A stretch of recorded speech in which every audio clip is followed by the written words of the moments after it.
ओम शांति, नमस्कार। कवि और उसकी कृति कार्यक्रम में मैं मधुरा आपका स्वागत करती हूँ। दोस्तों, पिछले बार जब हम मिले थे तब हमने जाना था सीता जी की कविता के बारे में, जिसका शीर्षक है प्रकृति का सौंदर्य। इसके कुछ छंद हमने देखे थे और प्रकृति के सौंदर्य के बारे में जाना था। ये प्रकृति का सौंदर्य कितना सुंदर है, जैसे सूरज हो, चांद हो, आकाश हो, ये बहारें हो, सब कुछ इसमें एक अलग अलग खुशबू है, एक अलग अलग सुंदरता है। हम देखते हैं कि हमारे जीवन की अलग अलग अवस्थाएं हैं। सीता जी ने कहा था कि हमारे जीवन की अलग अलग अवस्थाओं की तरह ये सूरज की भी तो अवस्थाएं हैं। उसका बचपना है, उसका कौमार्य है, उसका तारुण्य है, और उसके बाद उसकी प्रौढ़ता और उसकी वृद्धायु भी है। तो हमने युवावस्था तक के सूरज को देखा था। अभी जानते हैं उसके आगे की जो अवस्थाएं हैं उसके बारे में, और प्रकृति का सौंदर्य यूं ही महसूस करते हैं। हमारे साथ है सीता गुप्ता जी। नमस्ते सीता जी। नमस्कार कवि और उसकी कृति कार्यक्रम में आपका फिर से स्वागत जी। आपने प्रकृति का सौंदर्य कहा, कविता के बारे में हमने बातचीत की थी आपके साथ, और इसमें आगे आपने लिखा है ढलते सूरज के साथ संध्या का आगमन। ये बहुत ही बड़ी अवस्था है। ढलते सूरज के साथ संध्या का आगमन, चंद्रमा के हमराज सितारों भरा गगन। वाह, कितना सुंदर है ये। हम देख सकते हैं, आपके शब्दों से देख सकते हैं। वो सूरज जब डूबने लगता है तो चंद्रमा ऊपर आता है और सभी तारे भी आ जाते हैं। तो वो सितारों भरा आकाश हो, वो आपने ज़रूर महसूस किया होगा। वो महसूसता मुझे आपके शब्दों में से दिखाई देती है। आप उसके बारे में क्या कहोगे? ढलते सूरज के साथ संध्या का आगमन। वृद्धावस्था गई, फिर एक नया बालक धरती पर आ गया। जी, अच्छा। बालपन आ गया फिर से, है ना। जी, ऐसे ही ढलते सूरज के साथ संध्या का आगमन। सूरज के साथ सूरज जा रहा है तो संध्या भी आ रही है। जी, जी, जो आकाश का नीलापन है थोड़ा सा कम हो जाता है।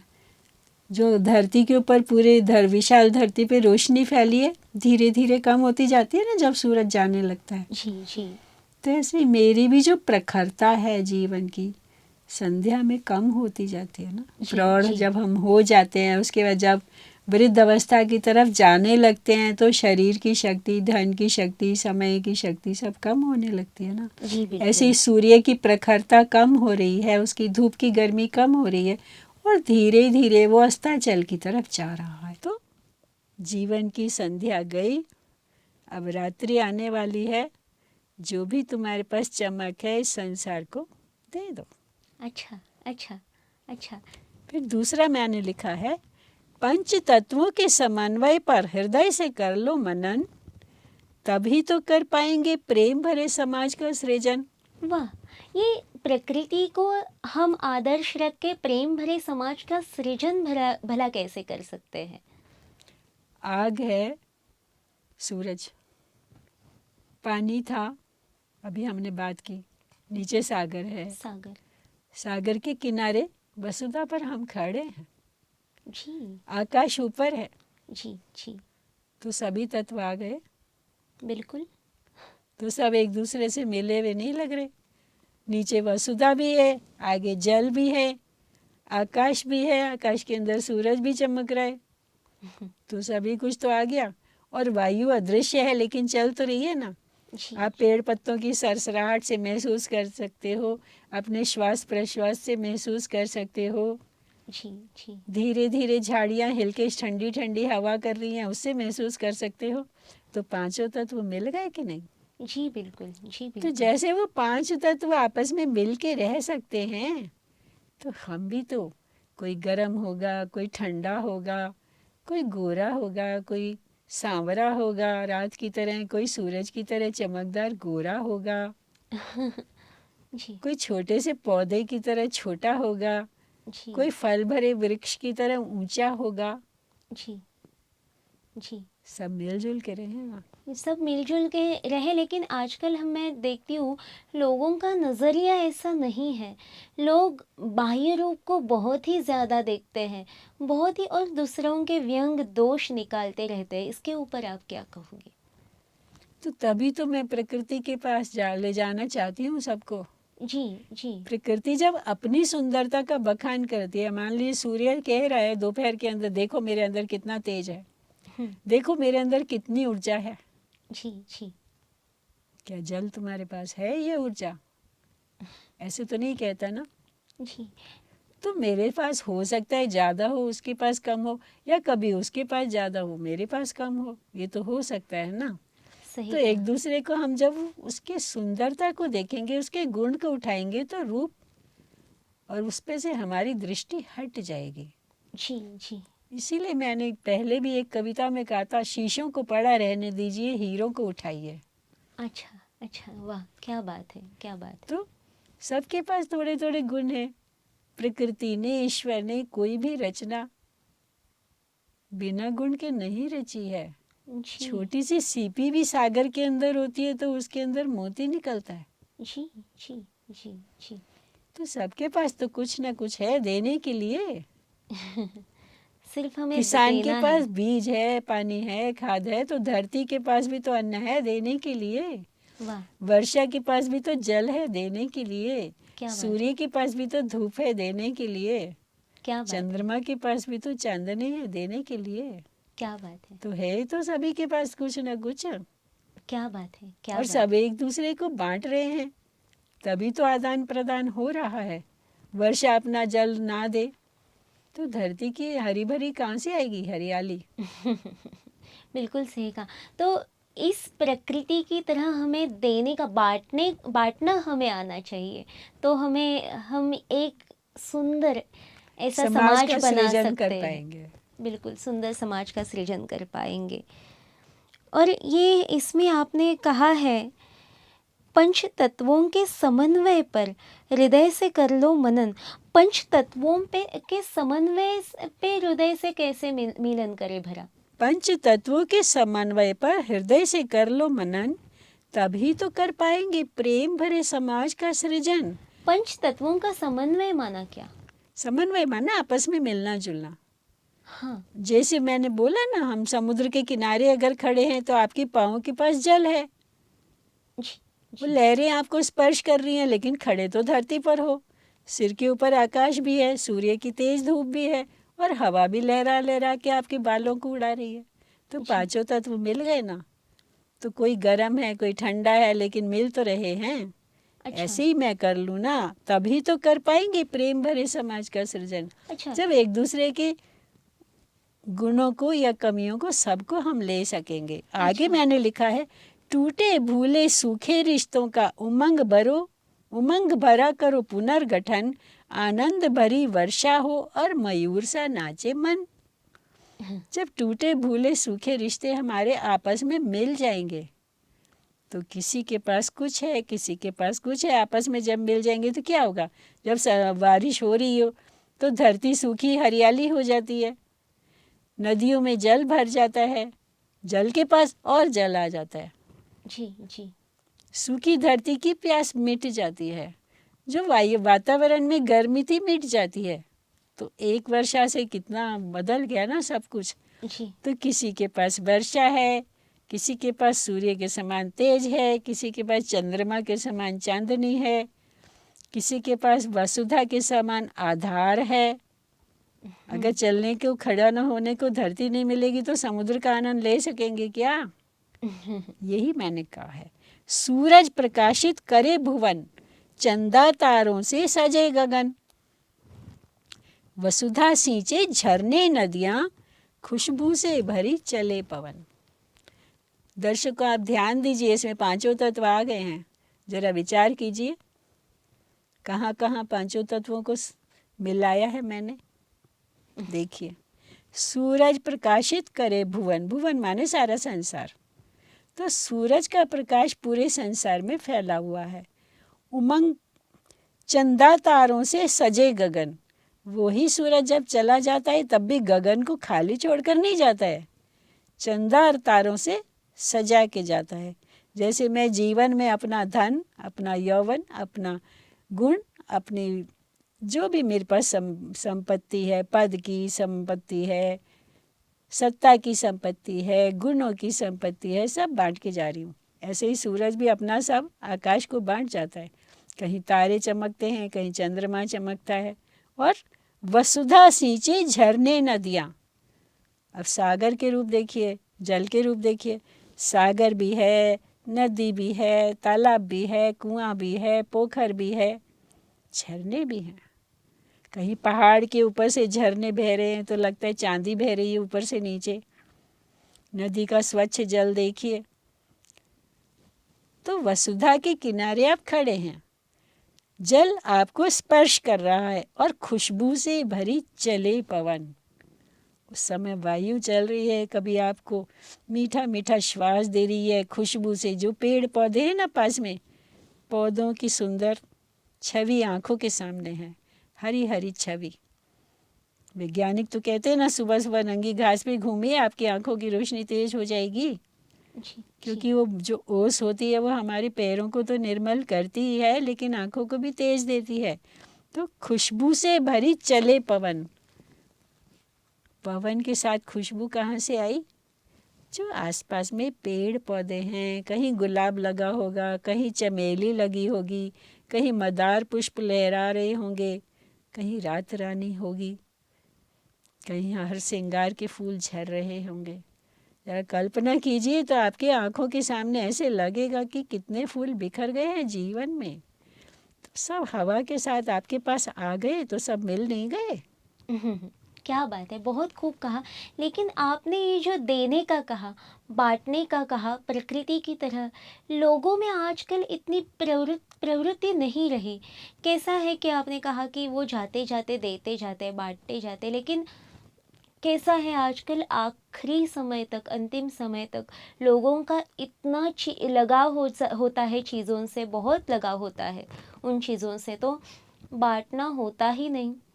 तो इसके बारे में आप क्या कहोगे? सकल जगत का रचनाकार, कितना अनुपम चित्रकार, जी।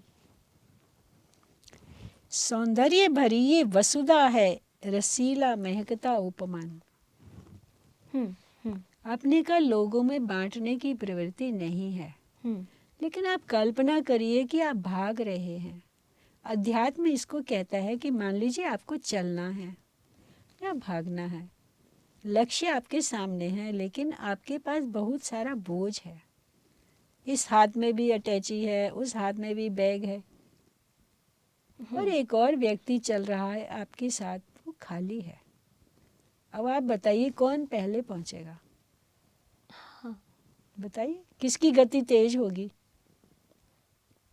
जो दरअसल मुझे तो लगता है चलने वाला और भागने वाले में से भागने दो वाले। व्यक्ति हैं ना, एक के पास अटैची भी है, बैग भी है, हाँ हाँ हाँ। पानी अच्छा की बोतल भी है, दूसरा व्यक्ति खाली हाथ है। अच्छा, तो कौन चलने तेज वाला चल पाएगा? जो लक्ष्य खाली दोनों हाथ। का एक है, अच्छा। दोनों ने एक ही जगह से आरंभ किया, दोनों को एक ही जगह जाना है। कौन पहले पहुंचेगा? आप बताइए। मुझे ऐसे लगता है कि जो भागने वाला है, मतलब जिसके पास कुछ नहीं है। अध्यात्म यही कहता है हाँ कि अगर बहुत जगह मोह जोड़ा हुआ होगा, हाँ। चाहे वो वस्तु हो सकती है, व्यक्ति हो सकते हैं, वैभव हो सकता है, किसी से भी लगाव होगा, तो अंत समय वही आपको खींचेगा। जी जी तो अगर आपके हाथ खाली हैं, जी सब कुछ पहले से ही सबको बांट दिया, तो किसी में खींचने की ताकत बचेगी ही नहीं ना आपको। जी, क्या बात है, बहुत खूब कहा। इसलिए खाली हाथ चलिए ना। जैसे सूरज खाली हाथ जा रहा है तो आराम से जाके डूब जाता है। बिल्कुल सही कहा आपने। बहुत ही अच्छा आपने लिखा है, मतलब इन प्रकृति के जो सौंदर्य है उनको आपने जीवन के साथ जोड़ा है। लेकिन मैं ऐसा कहना चाहती हूँ, आजकल हम देखते हैं प्रकृति में वो सौंदर्य ही नहीं रहा, क्योंकि हम प्रकृति को प्रदूषित कर रहे हैं। तो इसके बारे में आप कारण क्या उसका भी कहोगे? तो वही है, अच्छा। हम ले रहे हैं, हाँ। दे नहीं रहे ना। जी पेड़ काट रहे हैं सड़क बनाने के लिए, जी जी पुल जी। बनाने के लिए, जी मकान बना के रहने के लिए, जी जी। लेकिन क्या उतने लगा रहे हैं जो अगली पीढ़ी को दे जाएं? नहीं नहीं। तो काटे किसने? भगवान ने तो जंगल बहुत सारे बना के भेजे थे। जी नदियों में हम शहरों का सारा कचरा डाल रहे हैं, जी जी। किसने प्रदूषित किया? जब हमने गंगोत्री ही। से गंगा निकली थी या यमुनोत्री से निकली थी, यमुनोत्री से यमुना निकली थी, स्वच्छ थी। जी बिल्कुल। किसने गंदा किया? सब हमने गंदा किया, और नदियों को हम पिकनिक देवियों के रूप मनाने में जाते देखते हैं हैं। लोग, सारा कचरा वहीं पर छोड़ कर आते हैं। जी तो पहाड़ों को किसने गंदा किया? पहाड़ों के ऊपर तो केवल जड़ी बूटियां उगी हुई थी। जी वो बिल्कुल। खाली ग्लास और प्लास्टिक की बोतलें किसने डाली? तो गंदा किसने किया? हमने किया ना। तो अगर देने की प्रवृत्ति हमारे अंदर आ जाएगी तो केवल उसको अपनी गंदगी नहीं देंगे, जी उसको वही सुंदरता देंगे जो ईश्वर ने बना के भेजा था प्रकृति को, इतना सुंदर। बिल्कुल सही कहा। लेकिन आजकल हम क्या कर सकते हैं, ये प्रकृति सौंदर्य जो है उसे बरकरार रखने के लिए आजकल हम क्या कर सकते हैं? हम विभिन्न उत्सव हमारे घर में होते हैं, उसमें बच्चों को सिखा सकते हैं कि पेड़ लगाइए, छोटे छोटे चाहे पौधे ही लगा लीजिए। जी कुछ हरियाली तो आपके पास आएगी ही। बिल्कुल आज सही। बड़े बड़े घर नहीं होते, सोसाइटी में लोग रहते हैं, लेकिन बालकनी में तो लगा सकते हैं। तो क्या जी होगा? वैज्ञानिक क्या कहते हैं? हवा भी स्वच्छ मिलेगी, हाँ आंखों को हरियाली मिलेगी, आंखों की रोशनी बढ़ेगी, हाँ। और कुछ ना कुछ आपके मन को भी सुकून मिलेगा। क्या बात है। लेकिन छोटे छोटे पौधे लगाइए। कहीं जाएं तो आप अपने साथ झोला ले जाइए, वहाँ जो गंदगी है खाने के बाद बचती है उसको वापस ले आइए। सरकार ने जगह जगह डस्टबिन लगाए हुए हैं, उसमें डालिए। जी जी सही कहा। आप प्रकृति सौंदर्य को इतना महसूस करती है। तो अगर हम बचाएंगे तो बचेगी ना। जी बिल्कुल। जी बिल्कुल। आप प्रकृति सौंदर्य को इतना महसूस करते हो, आप प्रकृति सौंदर्य के इतने प्यार में हो, तो मुझे ऐसा लगता है इसे बरकरार रखने के लिए आप भी कुछ ना कुछ करते होगे, या आपके भी कुछ ना कुछ संकल्प होगे। तो आप किस तरह से इस प्रकृति को संभालने के लिए, वो प्रदूषण दूर करने के लिए उसमें सहयोग देते हो? हम जब घूमने जाते हैं शाम को, जी हमारी सोसाइटी में एक मंदिर भी है। हाँ। मंदिर में अक्सर प्रसाद बांटते रहते हैं लोग, अच्छा। या अक्सर भंडारे होते रहते हैं। जी बहुत सारे डस्टबिन लगे हुए हैं, लेकिन बेंच लगे हुए हैं बैठने के लिए, तो कई लोग वहाँ खाते हैं, फिर उसी के नीचे प्लेट रख देते हैं। जी तो हम कोशिश करते हैं कि हम झुक कर उठा सके तो हम उठा के डस्टबिन में डाल दें, नहीं तो उनको ही थोड़ा जागरूक कर दें। छोटे छोटे बच्चे खेल रहे होते हैं, फूल तोड़ के ऐसे ही मसल के गिरा रहे होते हैं, उनको समझाते हैं देखो पेड़ पौधे कितने नाजुक हैं, फूल डाली पर रहेंगे तो कितने सुंदर लगेंगे, आपको भी सुंदर लगेंगे। कोई मान लेता है, कोई नहीं भी मानता, लेकिन अगर कुछ ने भी मान लिया तो थोड़ा सौंदर्य तो पेड़ों पे बच गया। जी तो धीरे धीरे सब मान जाएंगे। जी जी। बस हम ये ना सोचें कि कहते तो हैं, हमारी बात कोई मानता तो है नहीं, वो कहना बात ना भी तो छोड़ दें, सही है। संभालना ना छोड़ दें। अच्छा अच्छा। छोटे लेकिन छोटे बच्चों को मैं देखती हूँ कि फूल मसल रहे हैं, उनकी मम्मियाँ कुछ कहती नहीं तो हम ही कह देते देखो ये फूल गिरा रहा है, इसको बोलो देखो फूल कितने सुंदर लग रहे हैं। जी जी सही है। और जी उनको सिखाइए, जब घूमने जाते हैं जो पानी की बोतल साथ में ले जाते हैं, किसी पौधे में सींच दें थोड़ा, जी जी और बची हुई बोतल अपने साथ ले आएं। अभी तो हमारे मोदी जी ने भी कहा है कि प्लास्टिक को छोड़ दीजिए। जी। आपने फूलों के बारे में कहा, उसमें से एक पूछना चाहती हूँ, क्या तो ये फूल हम भगवान की पूजा के लिए ना इस्तेमाल करें, या बालों में ना लगाएं?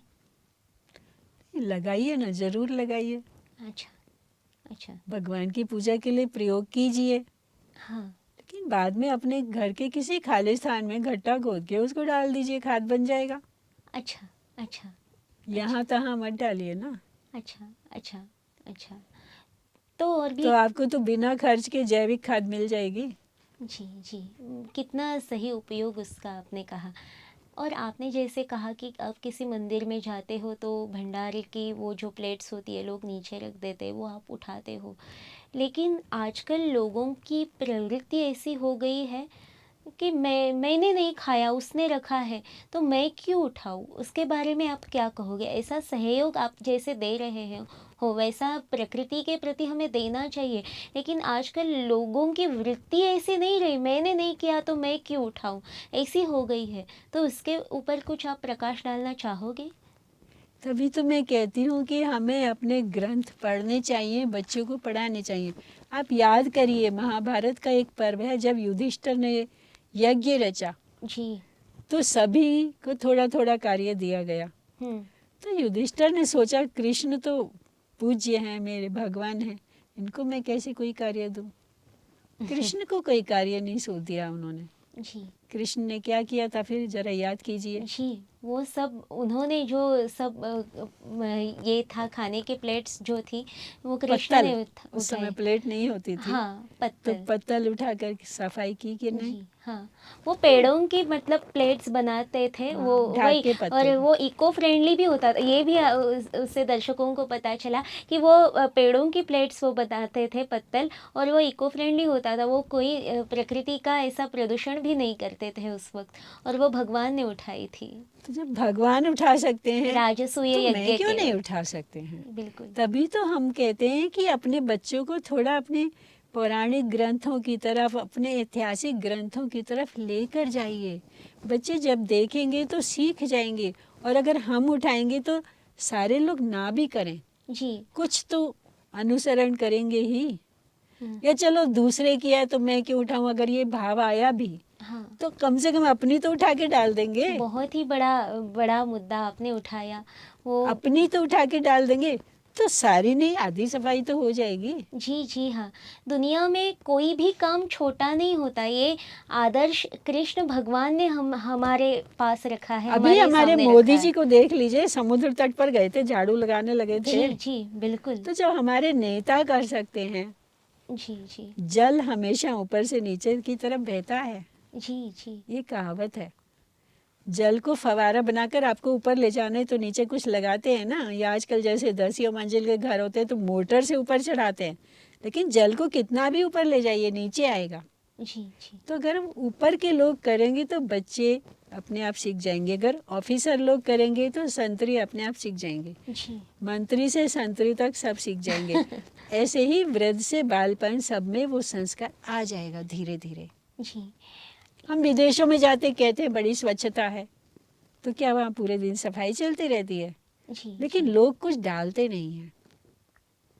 तो यही भाव अपने आप ही तो जगा सकते हैं। जी, हमारे देश को भी हम वैसा कर सकते हैं। आपने जैसे कहा, ये जो आदर्श है, दुनिया में कोई भी काम छोटा नहीं होता, वो हमारे सामने कृष्ण भगवान ने रखा है। राजसूय यज्ञ के वक्त उन्होंने वो सब पत्तल उठाए थे, वो पेड़ों की जो प्लेट्स होती है उसे वो पत्तल कहते हैं, वो उन्होंने उठाई थी। और जो और महात्माएं उस समय आए थे, उन महात्माओं के चरण धोने का काम भी भगवान ने किया था उस समय। दुनिया में कोई भी काम छोटा नहीं होता, इसका आदर्श हम ईश्वर से ले सकते हैं। और आपने जैसे कहा कि प्रकृति के हम पास रहें, कैसे रहें, तो जो अभी प्लास्टिक को हटाने की बात हमारे उसमें चल रही है ना, हाँ। और सब जानते हैं कि प्लास्टिक नष्ट नहीं होता, जी, जी, धरती की ऊर्जा को कम करता है, इसलिए उर्वरा नहीं रहती, धरती बंजर बनती जाती है क्योंकि प्लास्टिक नष्ट नहीं होता। जी, तो पहले की तरह ढाक के पत्तों की पत्तल बना के फिर से आ जाएगा ना। हमारे बिल्कुल। बचपन में तो वही था, विवाहों में, उत्सवों में, सब में पत्तल और दोने होते थे खाना खाने के लिए। जी, जी, जी, तो कितना स्वच्छ था। तभी तो मैं कहती हूँ हमारे वृद्ध, हमारे ऋषि मुनि कितने ज्ञानी थे। हाँ, हाँ, कितने व्यक्तियों को काम मिला जब पत्तल बनी, जी। और फिर वो नष्ट भी हो गई, धरती का भी कुछ नुकसान नहीं हुआ, ये बताइए। धरती को उल्टा एक आपने खाद जैसा मिल गई। खाद मिल गया, बहुत ही तो बढ़िया कहा व्यर्थ आपने। से भी खाद मिल गई, और इतने लोगों ने जो पत्तल बना के बेची, जी, उनको रोजगार मिल गया। जी, जी। मैं साथ में साथ ये भी कहना चाहूँगी, आजकल लोग पानी का भी बहुत अपव्यय कर रहे हैं। पानी को इतना यूज़ कर रहे हैं कि मतलब बहुत ही मतलब वेस्ट कर रहे हैं। इसके बारे में भी क्या कहेंगे आप? क्योंकि इससे भी प्रकृति को बहुत हानि पहुँचती है, और ऐसे भी हमारे छोटे-छोटे गाँव हैं, वहाँ तक पानी ही नहीं पहुँचता। तो उसके बारे में आप क्या कहोगे? हमारे मधुबन में देखिए, जो जितना पानी व्यर्थ निकलता है, सभी जहाँ पर भी लोग आके रहते हैं, मेहमान बाबा के रहते हैं, तो वो सब खेतों में जाता है। ऐसे ही बहुत सारी जगह होता है। जी, मधुबन और यानी आप कहना चाहते हो ये प्रजापिता ब्रह्म कुमारी का जो माउंट आबू का जो बड़ा ही एक सुंदर, आप उसे कह सकते हैं तीर्थ क्षेत्र है। वहाँ पे दर्शकों आप ज़रूर भेंट दो, तो सीता जी जो कह रही हैं वो आपके समझ में आएगा। दर्शकों, मधुबन धरती का स्वर्ग कह सकते हैं। आप एक बार आइए ना, देखिए यहाँ पर जितना भी पानी निकलता है, रसोई से निकलता है, जितने मेहमान आकर रहते हैं वहाँ से निकलता है, सब खेतों में जाया जाता है। घरों में भी आप बचा सकते हैं। आजकल तो सरकार ने सुविधा दी है, वर्षा के पानी को कैसे संचित करें। और कई स्टेट्स में तो कानून भी बना दिया गया है कि अगर इतनी भूमि आपके पास है तो आपको हार्वेस्टर सिस्टम लगाना पड़ेगा। जी, जी, जी। तो ऐसे बचा सकते हैं ना, घरों में हम कर सकते हैं। बिल्कुल सही कहा सीता जी। बार बार प्लेट में खाने की जगह कभी कभी पत्तल में खाइए, फेंक दीजिए फिर उसको। सही है, सही है। हाथ धोने के लिए फवारे से नहाने की जगह बाल्टी भर के उससे नहा लीजिए। जी, जी, जी, जी, सही है। आपने सिर्फ प्रकृति के सौंदर्य के बारे में नहीं बताया, तो उसे कैसे बरकरार रखना चाहिए, उसके उपाय भी हमें बताए। बहुत बहुत बढ़िया बातें आपने की। आपका बहुत बहुत धन्यवाद। शुक्रिया। तो दोस्तों, कवि और उसकी कृति कार्यक्रम में आज हमने जाना प्रकृति के सौंदर्य के बारे में ही नहीं सिर्फ, तो उसे कैसे बरकरार रखना चाहिए, इसके ऊपर। सीता गुप्ता जी के हर पल उत्सव पुस्तक में से जो कविता है प्रकृति का सौंदर्य, इसका दूसरा भाग आज हमने देखा इस कार्यक्रम में। तो मुझे पूरी आशा है प्रकृति का सौंदर्य आप महसूस भी करेंगे और उसे बरकरार रखने के लिए आप प्रयास भी करोगे। तो मिलते हैं अगले एपिसोड में, बने रहिए। नमस्ते।